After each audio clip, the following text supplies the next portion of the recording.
저는 하나님을 사랑합니다. 그리고 대한민국을 사랑합니다.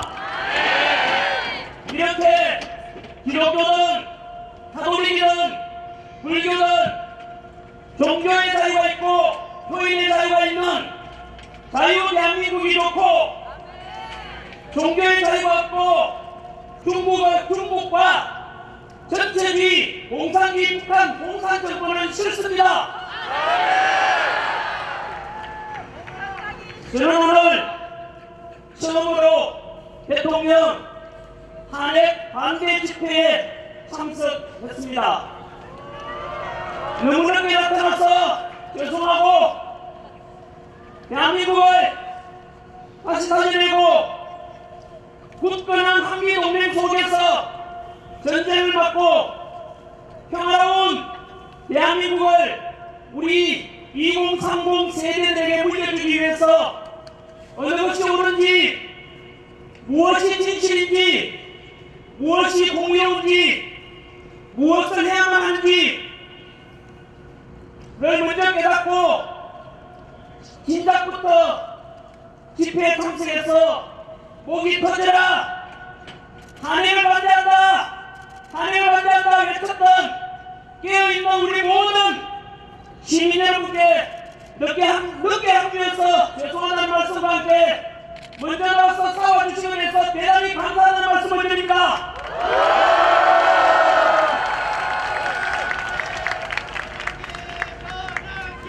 저처럼 비록 집회에 직접 참석을 못하지만 대한민국 전국 방방곡곡에서 탄핵 반대를 응원하는 수천만 명의 국민들이 박수를 보내고 있고, 이것을 우리가 모두 하시고 더욱 소리 높여 탄핵 반대를 외쳐주십시오.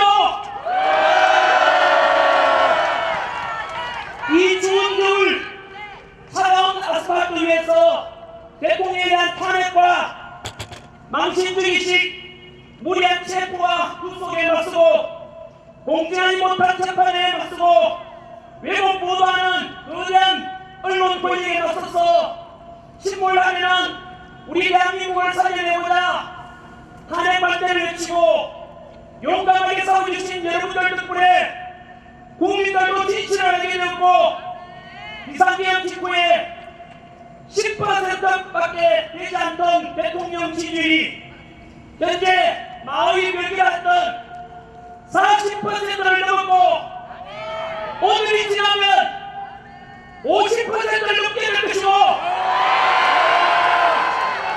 조만간 60%를 넘게 되면 윤석열 대통령께서는 100% 직무 복귀하실 겁니다.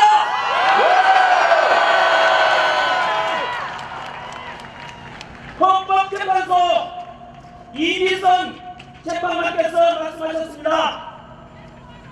현재는 여당과 야당을 떠나 오직 국민만 바라보고 간다라고 말씀하셨습니다.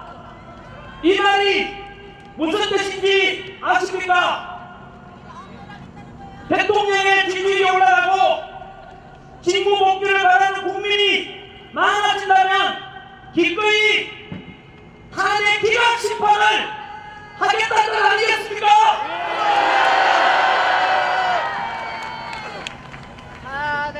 2030 세대 여러분, 그리고 모든 국민 여러분, 민주주의의 주권한 주인은 누구입니까? 우리 헌법 1조에서 대한민국은 민주공화국이고 모든 주권은 국민에게 있고 모든 권력은 국민으로부터 나온다 라고 되어 있습니다. 입법부, 행정부, 사법부, 그리고 헌법재판소, 그 위에 누가 있겠습니까? 바로 이 땅의 주인인 우리 국민이 제일 위에 있는 것입니다. 오늘 우리 이 탄핵 반대 집회 역시 대한민국의 공격과 절차적 정의를 상실한 권력에 맞서고 외국 편파 우동론에 맞서서 떳떳하게 우리 주권을 되찾고 대통령을 직무 복귀시켜서 보다 더 강력한 대한민국, 보다 더 살기 좋은 우리 대한민국을 함께 만들어야 되지 않겠습니까? 저는 정치인이 아닙니다. 지난 26년 동안 수능 강의와 공문 강의를 통해서 2030 세대들을 가르치면서 살아온 한국사 강사입니다.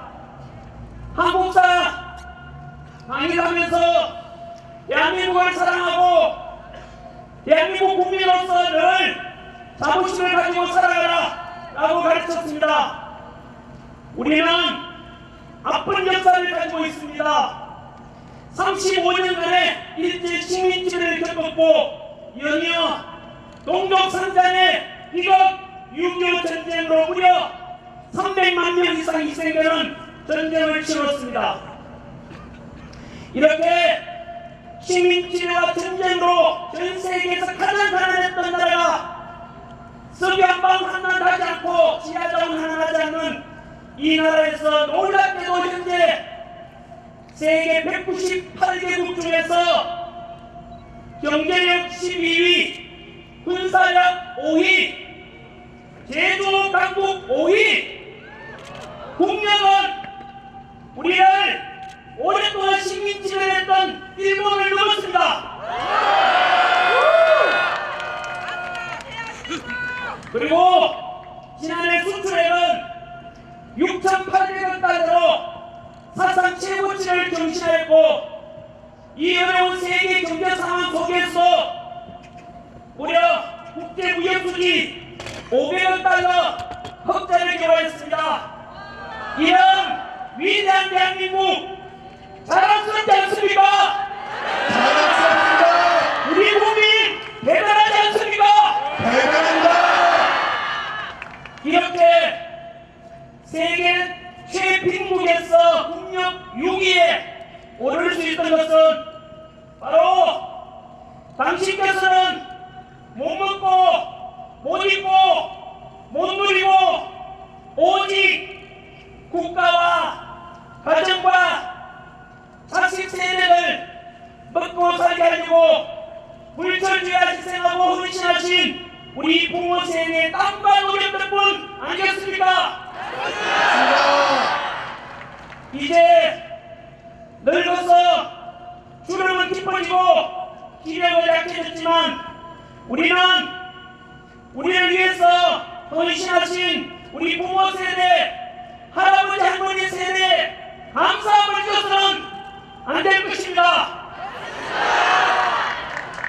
저희 아버지, 어머니 역시 일평생 동안 가난 속에서 농사 짓고 오직 자식 위해서 고생만 하시다가 저희 아버지께서는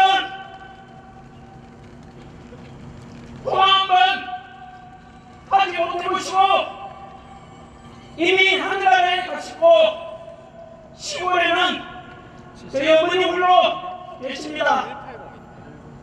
우리 2030 세대 여러분, 그리고 저와 같은 40, 50 세대 여러분 모두 같은 마음으로 우리 자식들 위해서 헌신하신 우리 지금의 대한민국을 이만큼 먹고 살게 만들어주신 우리 부모 세대분들 그리고 할아버지 할머니 세대분들에게 감사의 뜻으로 박수 한번 올려주십시오.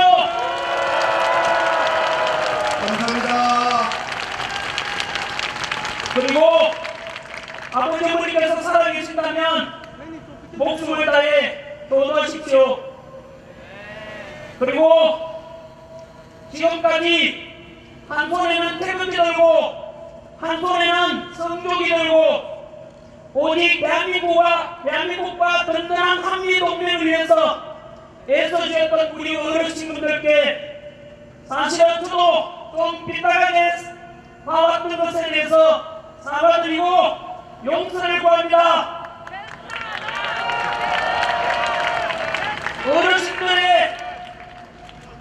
운동이 실천이 옳았습니다.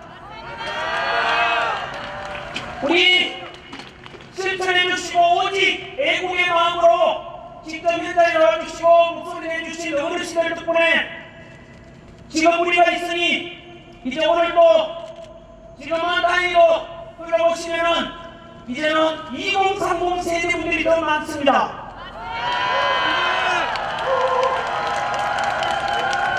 어르신들 보시기에는 아직 어리고 잘 모를 것 같지만은 그래도 우리 2030 세대 이 자리에 나온 거 보면 대견스럽지 않습니까? 나의 냈던지 한번 믿어봐 주십시오. 이제 21세기 첨단 디지털 시대에 좌파, 우파를 넘고 진보 보수를 넘어서 보다 더 합리적이고 공정하고 상식이 존중되는 멋진 대한민국을 우리 2030 세대들이 만들어갈 것이라 믿어보겠습니다. 이번에는 우리 어르신들께서 미래를 이끌어가고 대한민국의 새로운 주인이 될 2030 세대들의 용기와 격려를 위해 박수를 한번 쳐주십시오.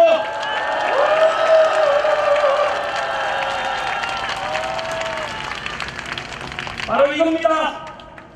이번 비상계엄을 계기로 국민들이 깨어나고 정치가 얼마나 우리 생활에 모든 것에 중요한 영향을 미치며 민주주의가 얼마나 중요한 것인지 깨닫게 되어 이제 앞으로는 좌우의 갈등을 넘고 지역 갈등을 넘고 세대 갈등을 넘고 남녀 간의 갈등을 넘고 노사 간의 갈등을 넘어 우리 모든 대한민국 국민들은 하나가 되어야 합니다. 나아가 남북 평화 통일을 이루고 한반도 한민족 모두가 하나 되어 서로 통합하고 서로 존중하고 보다 더 풍요롭고 행복한 21세기 선진 통일 대한민국을 만들어야 되지 않겠습니까? 맞습니다. 그리고 45년 광복 이후 이렇게 가장 가난했던 나라에서 전 세계 국력 6위의 선진 자유민주주의를 실현하기까지는 훌륭한 지도자와 동시에 독재에 맞서서 싸웠던 민주화를 이루어낸 많은 민주화에 기여하신 분들께도 감사하는 마음을 가져야 될 것입니다. 저는 이승만 대통령을 존경합니다. 그리고 박정희 대통령, 김영삼 대통령, 김대중 대통령, 노무현 대통령도 모두 존경합니다. 지금까지 우리는 이승만 대통령을 존경한다고 하면 우파라고 하고 이승만 독재자라고 하면 좌파로 편가르기 하고 그래서 상대방을 찾아와서 공개했는데 이제 우리 2030 세대는 이런 기성세대가 만들어놓은 편협된 역사관을 극복해야만 합니다. 이승만 대통령은 독재에 대한 개헌과 3.15 부정선거 등의 과오도 있었습니다. 하지만 광복과 6.25 전쟁의 그 혼란 속에서 농지개혁을 통해서 소장 농민에게 땅을 가질 수 있도록 해주셨고 북한 공산당을 막아내고 한미 상호관계를 통해 주한미군의 주둔 약속을 받은 덕분에 튼튼한 안보의 토대를 위해서 우리는 지난 70여 년간 전쟁 없는 나라에 살 수 있었던 것입니다. 이렇게 역사는 시대 정치에 입각해서 공과를 균형되게 볼 수 있는 안목이 필요한 것입니다. 박정희 대통령 역시 유신독재의 과오도 있었지만 경제 성장의 1등 공신인 것은 아무도 부인할 수 없을 것입니다. 또한 일평생 민주화 운동을 위해서 헌신하신 김영삼, 김대중 전 대통령 역시 우리는 그분들께 대신 감사하는 마음을 가져야 할 것입니다. 진보 세력의 지지를 받아서 당선되었지만 지지자들로부터 욕먹으면서도 한미 FTA를 체결해냈고 미국의 요청을 받고 이라크 자위군부대 파병을 실행하면서 확고한 한미 동맹을 다지겠던 이런 노무현 대통령의 평가도 높이 평가되어야 할 것입니다. 이제야 밝힙니다만 저는 노무현을 사랑하는 모임 노사모 출신입니다. 노무현 대통령이 가장 심혈을 기울여 이루고자 했던 것이 무엇인지 아십니까? 바로 동서통합, 국민통합이었습니다. 이런 노무현 정신을 또 이어받아서 이제는 남북평화 통일을 통해 남북통합을 이루고 나아가 세계평화와 화합에도 우리가 모두 기여해야 할 것입니다. 정치에 한 발 떨어져 있던 전환길이 왜 이렇게 직접 집회에 나오게 되는지 아십니까? 지난 12월 3일 비상계엄이 선포됐을 때 저는 비상계엄은 미친 짓이다. 21세기 선진 대한민국에서 무슨 비상계엄이냐고 비판하는 영상도 올렸습니다. 하지만 탄핵 정국 50여일을 지나면서 몰랐던 사실들이 많이 드러났습니다. 도대체 왜 대통령이 비상계엄을 선포했는지 그 이유와 전후 과정을 통해서 실체를 알게 되었습니다. 우리 현대사에서 거대 야당의 입법 폭주와 함께 무려 29차례의 탄핵으로 결국 대통령도 탄핵되고 국무총리도 탄핵되고 범죄자를 수사하겠다는 중앙지검장과 검찰도 탄핵시켰고 부정을 감시하는 감사원장도 탄핵. 결국 지금 대한민국은 안보 책임자인 국방부 장관도 없고 치안과 안전 책임자인 행안부 장관과 경찰청장도 없습니다. 이런 시국에 대행의 대행마저도 말을 들으면 또 탄핵하겠다고 협박하고 있는 상황입니다. 이런 상황을 지켜보고 있는 모든 국민들은 어떻게 분노하지 않을 수 있겠습니까? 뿐만 아니라 비상계엄의 이유 중 하나 야당의 일방적인 2025년 예산안 삭감 들여다보면 경악을 금치 못합니다. 대통령 특활비 82억 원 이 예산을 영원으로 만들었습니다. 조폭과 범죄자 잡는 검찰의 경비 587억 원도 망원으로 만들었습니다. 마약 사범 잡고 치안 활동하는 경찰의 경비 31억 원도 전액 삭감해서 망원 만들었습니다. 옆에 우리 지켜주시는 경찰분들 보고 계십니까?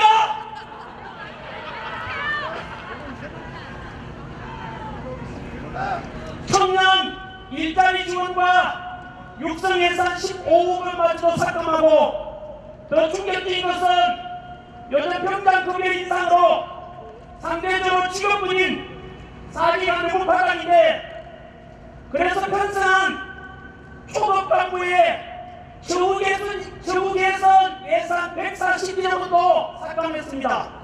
맞습니다. 이런 것을 보면서 과연 야당은 예산 삭감한 이유가 진정으로 국민을 위한 것이 맞습니까?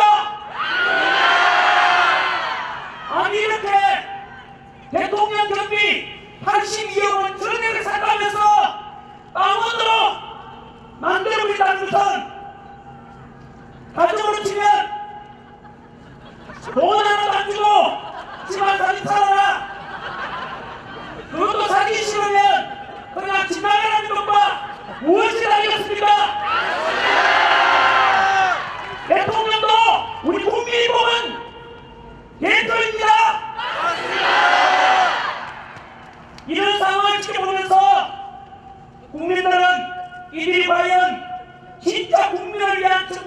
하는지 그 실체를 알아보는 것이고, 이런 속에서 진행된 탄핵정국 속에서 편파보도, 왜곡보도에 극단을 보면서 기도 언론에 대한 신뢰가 완전히 무너졌고, 덕도 보도 못한 우리법연구회, 국제인권법연구회 라고 하는 사법부내에 정치적으로 편향된 재판을 삼는 판사들도 알게 되었습니다. 공수처와 서부지법의 이상한 영장 발부와 판결을 보면서 상식적으로 납득이 되지 않는 현직 대통령에 대한 예우는 하나도 없고, 일반 서민보다 더 잔인하게 온 세계가 지켜보는 가운데서 보여주기식 체포와 구속, 그렇게 법이 이상하게 집행된 것을 보고 우리는 전 세계적으로부터 국제적인 비웃음거리가 되었습니다. 이들의 행태를 통해서 다시 한 번 더 그들의 본질도 알게 되었습니다.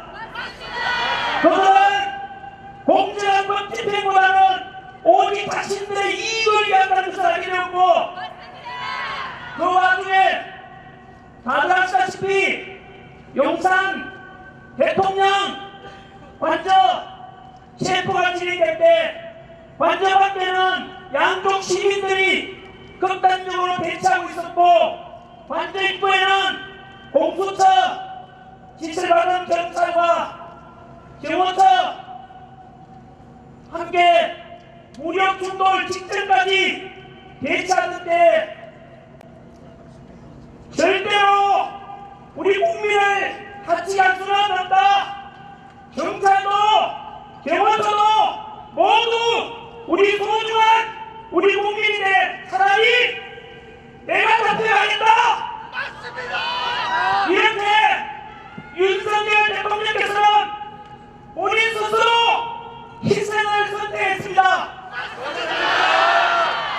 저는 그때서야 진정으로 누가 대한민국을 사랑하는 사람인지, 누가 더 국민을 진정으로 사랑하고 있는지, 누가 더 스스로도 희생하려고 하는지 정확히 진실을 알게 되었습니다.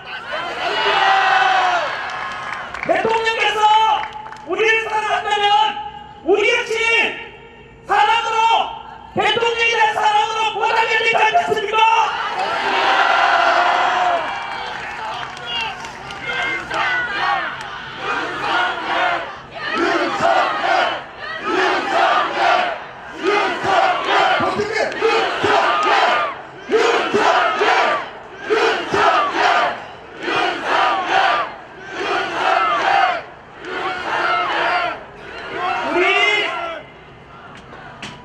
갇혀 계신 윤석열 대한민국 대통령만 사랑하고 오라는 목소리 들리십니까? 윤석열 대통령님 힘내십시오. 우리가 있습니다.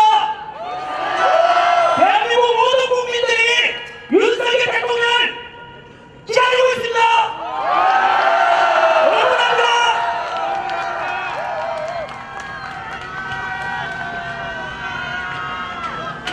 요즘 어떤 사람들은 비상계엄을 개국령이라고 부르는 사람들이 있습니다.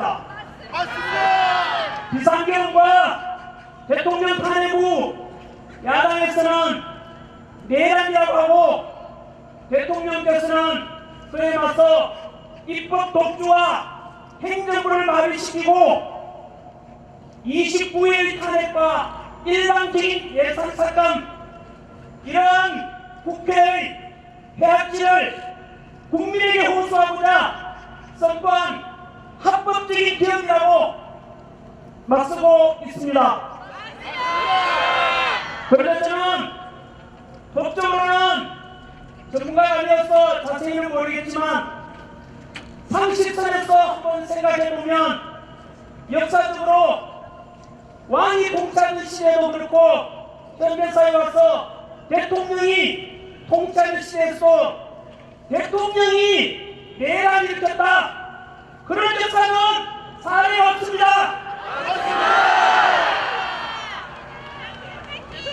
대원군 동원도 3만 5천 명이 동원되었던 5.16 군사정변 2만여 명이 동원되었던 12.12 사태전과 비교해봤을 때 10분의 1이 아니라 100분의 1밖에 안 되는 인원이라서 국회를 찾아가려면 최소 수천 명 동원돼야 할 텐데 기껏 국회의원수보다 더 적은 280명 선관위에 297명이 동원되었고 거기다가 심판도 장전되어 있지 않았습니다. 그리고 개헌 선포 후 불과 2시간 만에 대통령은 국회의 개헌 해제 요구에 따라서 의견에 따라서 당연히 법을 따라야 한다면서 6시간 만에 비상계엄은 없어졌습니다. 아마도 일찍 잡는 분들은 사고 일어나 보니 뉴스 보니까 간밤에 개엄의 시작과 끝이 모두 난 상태라는 것을 알게 됐을 겁니다. 아무튼 저는 분명히 비상계엄은 잘못되었다라고 생각합니다. 하지만 재판을 끝내봐야 할 것이므로 많은 국민들이 개봉령이라고 하는데 여러분들께서는 어떻게 생각하시는지 모르겠습니다. 저는 앞에 수많은 사례들을 통해서 분명히 우리 국민들은 그동안 수면 밑에서 감추어졌던 엄밀하고 또 우리가 무심을 느꼈던 것들이 이번 비상계엄 계기로 다 모두들이 드러나면서 우리는 실체를 보게 되었고 진실을 보게 되었고 그래서 국민들이 지금 다시 잡고 이 속에서 비상계엄 그리고 탄핵에 대한 찬성 집회에는 지금 반대 집회보다 인원이 없지 않습니까? 국민 여러분 탄핵 반대 목소리가 들리십니까? 국민들이 이렇게 알았다는 뜻입니다. 이해됩니까? 개봉령이 저는 맞다고 생각합니다.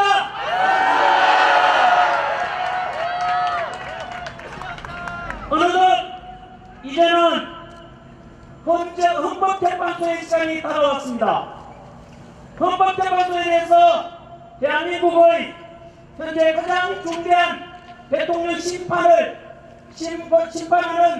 기관이니까 모든 국민들은 헌재만 바라보고 있고 심판의 결과는 대한민국의 앞날에 너무나 큰 영향을 미칠 것입니다. 우리 헌재만큼은 공소처나 서부지방법처럼 정치적인 오해를 사지 않도록 오직 법과 양심에 따라서 올바른 판단해 주기를 모든 국민들이 바라보고 있고 그래서 다시 헌재의 권리를 되찾을 수 있기를 모두가 바라고 있습니다.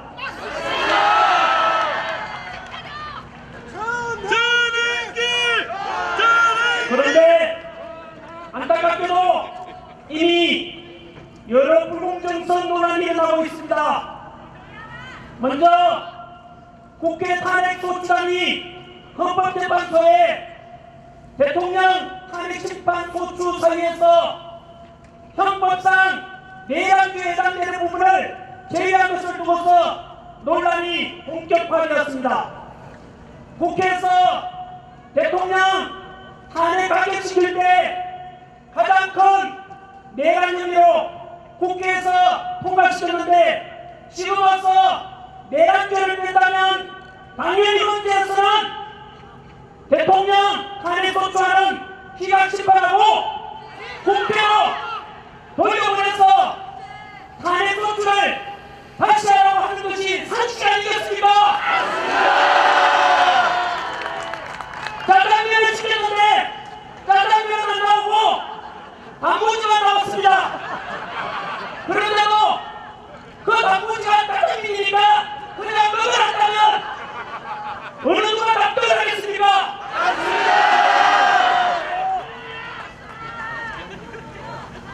그러나 현재에서는 또 아무 문제 없다고 하면서 현재 탄핵 심리가 진행되고 있습니다. 그리고 최근 현재 재판관 중에서 문영배 재판관과 이재명 야당 대표와의 신부 조약에 대해서 역시 현재는 개인적 관계로 심리에 영향이 없다라고 일부하였습니다. 정말로 이해가 되지 않고 납득이 않습니다. 이러니까 절차적 정의와 공정성과 합리성을 강조하는 2030 세대들이 누가 이걸 믿고 따라가겠습니까? 정말 기성세의 양상으로서 부끄러워서 얼굴을 못 들겠습니다. 우리나라 헌정도 마찬가지로 왜 이렇게 무너졌는지, 왜 이렇게 불공평한지 너무나 안타깝습니다. 그래서 지금 우리가 주권에 달기 위해서 이 자리에 모인 것 아니겠습니까? 이렇게 우리가 모여서 운영되는 대한민국을 다시 살리려고, 그리고 국민 다시 통합하자, 대한민국을 정상시키자, 이런 목적으로 모이는 것 아니겠습니까? 한 번 더 헌법재판소 이비선 재판관은 정확히 말씀했습니다. 현재는 여당과 야당을 떠나 오직 국민만 바라보고 간다라고 말했습니다. 이 말이 무슨 뜻인지 아시겠죠? 대통령 지지율이 올라가고 직무 복귀를 바라는 국민이 많아진다면 기꺼이 탄핵 기각을 하겠다는 것 아니겠습니까? 맞습니다. 여러분, 그럼 우리 다시 뭉칩시다. 보수든 진보든 뭉쳐서 대한민국을 살려냅시다. 더욱더 강한 대한민국, 통합되는 국민, 그래서 우리 2030 세대들이 보다 살기 좋은 대한민국, 상식이 존중되고 정의와 공의가 강물처럼 흐르는 그런 반듯한 대한민국을 소망하는 모든 국민들께서 함께해 주시라 믿습니다.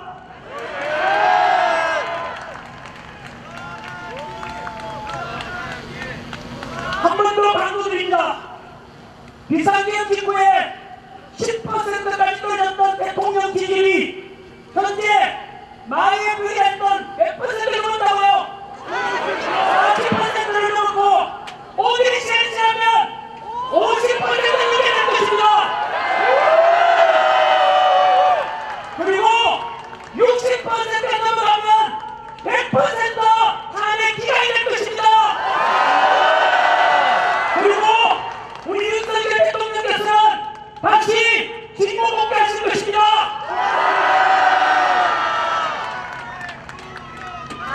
특별히 민주화를 사랑하는 우리 전라도 광주 시민 여러분께 호소합니다. 독재에 맞서서 민주화를 이루는 주인공들 아닙니까? 저도 광주 마음을동 묘지에 여러 번 갔었습니다. 5.18 광주 민주화운동 때 희생된 분들께 여러분들 덕분에, 희생 덕분에 지금 대한민국 민주화가 앞당겨졌다라고 감사함을 잊지 않겠다라고 다짐을 했습니다. 전라도 우리 광주 시민 여러분, 지금 야당의 행태를 보십시오. 입법 독재와 일반적인 예선 상강, 그리고 이로 인한 행정부를 마비시키고 대통령 탄핵과 29번의 탄핵, 이게 과연 민주주의고 말이 되는 게 아닙니까? 거기다가 최근 들어와서 야당에 대한 지지율이 떨어지니까 그 여론조사하는 기관을 협박해서 이제 국민의 여론 눈과 귀만도 가지고 하고 있고 사토 검열이라는 현대 사회에서 우리 민주화된 대한민국에서 상상도 할 수 없는 소유의 자유를 막고자 하는 것. 여러분, 최근에는 대통령께서 비상계엄에 선포하실 때 국회보다 우리 선관위에 더 많은 계엄을 보냈지 않습니까? 다 합쳐도 기껏해 얼마 안 됩니다. 아까 말씀드렸지 않습니까? 5.16 군사전면 때 3만 5천 명, 12.12 사태 때 2만여 명, 국회에 보내지고 우리 국회 얼마나 큽니까? 저기 기껏해서 280명, 100분의 1도 안 됩니다, 여러분. 선관위 297명 한다는 거 마찬가지입니다, 여러분. 이게 무슨 애 아닙니까? 초등학생 수준만 되어도 판단될 겁니다. 상식적으로 생각해도 국회를 잠깐 헌정을 중단시키고 한다면 수천 명은 제가 국회 보내야 되지 않겠습니까? 여러분, 며칠 전에는 지난주도 마찬가지로 이러한 선관위의 부정선거에 대한 의혹, 그동안 음모론이라고 했지만 실제로 제가 조사해보니까 너무나 많은 의혹과 의심을 산다는 일이 많았습니다. 그 부정선거 의혹은 이재명 야당 대표도 부정선거 의혹이 있었다라고 말씀한 적이 있습니다. 야당 국회의원도 그 말씀하셨고 여당 국회의원도 그 말했습니다. 국회의장도 마찬가지로 선관위는 믿을 수 없는 의심스러움이 너무 많다라고 이미 방송 보도 다 했습니다. 저 역시 마찬가지로 선관위의 과거에 있었던 너무나 많은 비리들, 1200명이 넘는 인사채용 문제와 비리, 저는 재수를 듣고 국공공무원에 가서 선관위 경관위는 목숨 걸고 공부하는 그런 수업이라고 생각하면 이런 것을 들으면 진짜 피가 거꾸로 솟습니다. 여러분, 이런 제가 선관위에 대해서 야당이든 여당이든 누구든지 간에 다 깨놓고 제대로 공부하자. 그러면 선관위 오히려 공부해야 되는 거 아닙니까? 그 분명성이면 기반될 것이고, 그러면 얼마나 좋겠습니까만은 놀랍게도 제가 선관위를 비판했는데 민주당에서 전환기를 고발했습니다. 한 번 더 말씀드립니다. 전환기는 선관위의 많은 의혹과 문제에 대해서 지적했는데 민주당에서 저를 고발했습니다.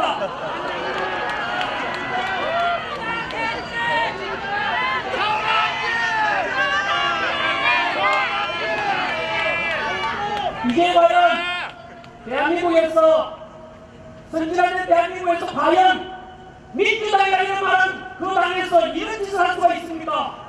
어떻게 국민들의 대상으로 카카오톡 금지하고 인터넷에서 토요일에 가지고도 막고자 하는 거 보면 이게 과연 진심으로 민주당 맞는지 의심스럽습니다. 그리고 70년대, 80년대, 우리 90년대 민주화운동에 오신 분들께 여쭙고 싶습니다. 우리가 독재에 맞서서 싸우고 이뤄낸 우리가 꿈꿨던 민주화가 지금 민주당이 하는 이런 모습 맞습니까? 교회의 자유를 발산하고 공정과 상식은 무너지고 꼼수와 반칙이 팽배해지는 모습 다 보고 있지 않습니까? 진정으로 그런 것을 원했다면 침묵하시고 그렇다면 민주화운동했던 분들이 결론이라고 목표를 해야 되지 않겠습니까?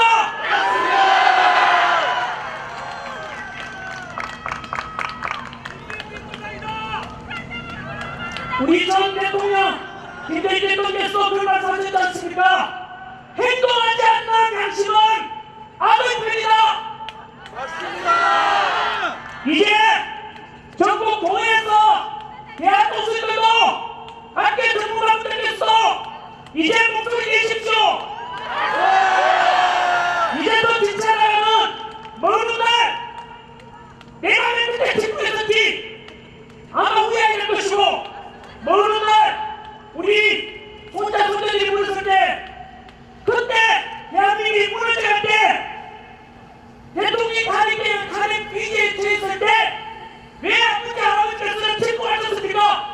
받습니다라고 욕먹게 될 것입니다.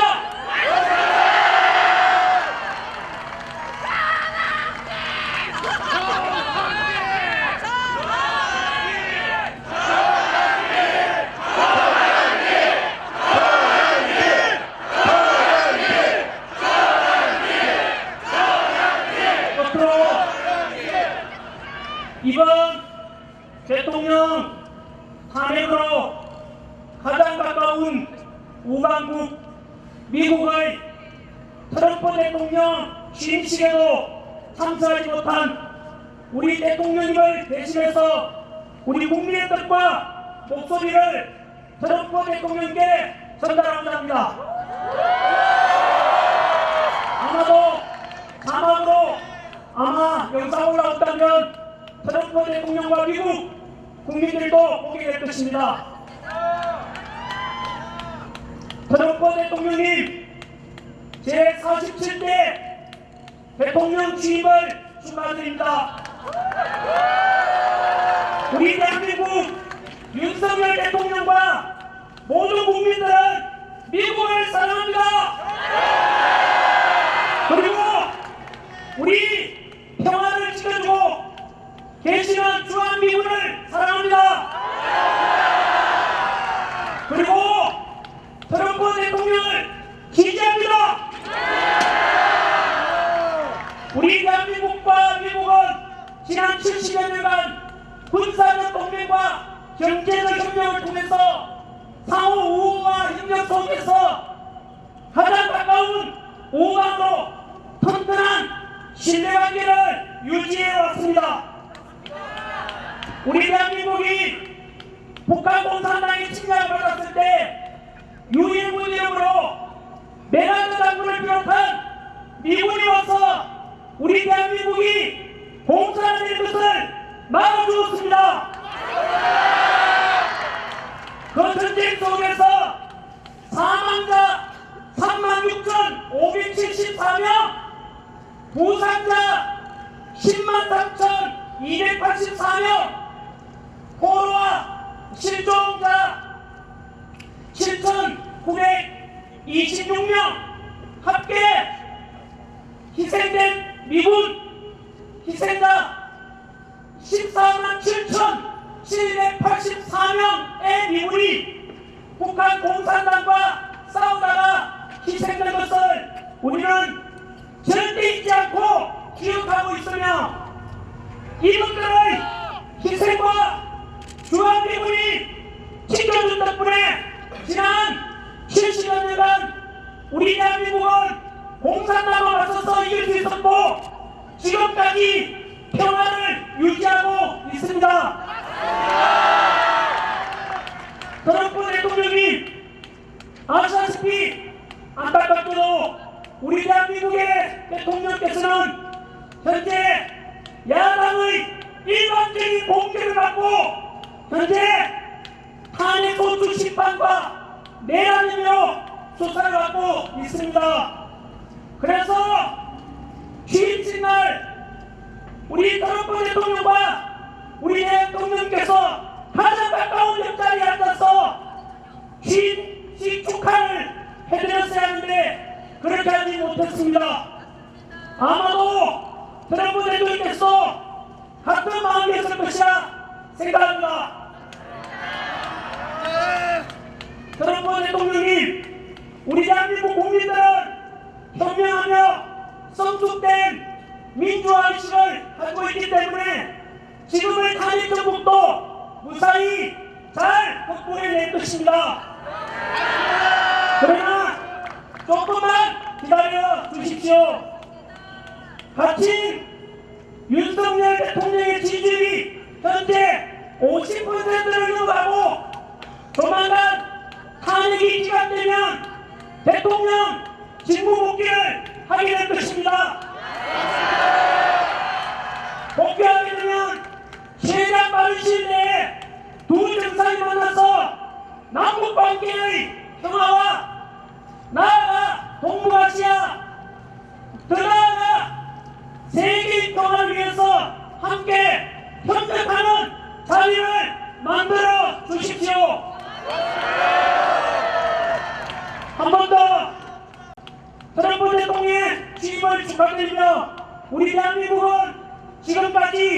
가장 돈독한 신뢰 속에서 함께해온 한미관계처럼 앞으로도 언제나 상호 협력을 통해서 세계 평화에 기여하고, 그래서 긴 기간 동안에 노벨 평화상을 우리 윤석열 대통령과 두 분이서 함께 나란히 수상할 수 있기를 소망하고 기도하겠습니다. 우리 국민 여러분, 트럼프 대통령이 들을 수 있도록 트럼프! 트럼프! 외치십시오!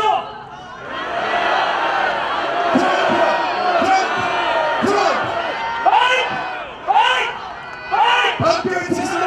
파이트! 파이트! 파이트! 네, 우리 소망과 기도는 하나님께서 꼭 전달해주리라 믿고 응답이 있을 것이라고 확신합니다. 앞으로도 많이 기도해 주십시오. 이제 제 강의를 마무리 짓고자 합니다. 저는 2030 세대들과 모든 국민 여러분들께 한 번 더 호소합니다. 지금의 대한민국은 비상계엄과 한일정부 속에서 정치적, 경제적, 군사적 모든 면에서 가장 위기에 처해 있습니다. 이럴 때일수록 우리는 무조건 뭉쳐야 합니다. 97년 IMF 위안위기 때도 우리 국민 모두는 하나같이 집에 있는 금반지, 돌반지 다 가져와서 금모기도해서 전 세계에서 놀랄 정도로 빨리 극복해냈습니다. 2002년 월드컵 때도 모든 국민이 하나가 되어서 응원하고 박수치고 함께 뭉쳤던 기억이 있을 것입니다. 우리 대한민국 국민들은 위대합니다. 다시 뭉칠 수 있고 다시 날 수 있습니다. 전 세계 국력 6위 이런 위대한 대한민국 국민들 다시 뭉쳐서 다시 한 번 더 일어나봅시다. 기여하시는 분들 힘내십시오. 변호사 여러분들 힘내십시오. 대한민국 다시 일어날 것입니다. 그래서 다시 한 번 우리 흐리게 돌아내고 대통령 복귀하시면 다 함께 즐거운 마음으로 신바람나게 대한민국 덩실덩실 춤을 추고 다시 한 번 더 뭉쳐봅시다 여러분. 지역을 넘어 세대를 넘어 노사를 넘어 모두가 통합하고 남녀 모두 통합하고 한 번 더 뭉쳐봅시다. 우리 대한민국 국민들은 강합니다. 이번 여름도 어떤 여름도 극복해낼 것입니다. 2030 세대분들 다시 한 번 더 힘내십시오. 우리도 중년 세대 믿고 2030 세대들은 우리 4050, 6070 세대를 믿어보십시오. 고산당 스님께서 그런 말씀하셨습니다. 청년이 죽으면 민족이 죽는다고 했습니다. 저는 우리 청년들이 다시 한 번 더 깨어나고 다시 해낼 것이라 믿습니다. 끝으로 아까 말씀드렸던 좋은 말씀을 전하겠습니다. 이 비상시국에서 침묵하시는 분들, 행동하지 않는 자의 양심은 악의 편이라는 말씀 꼭 기억해 주십시오. 그리고 러시아식 네크라소트가 했던 말씀으로 끝맺겠습니다. 슬픔도 노여움도 없이 살아가는 자는 대한민국을 사랑하고 있지 않다.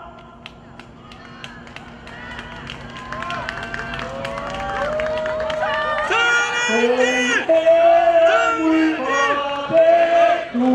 백두산이 마르고 닳도록 함께 일어나서 약간 있습니다. 하느님이 보호하사 우리 만세 무궁화 사천리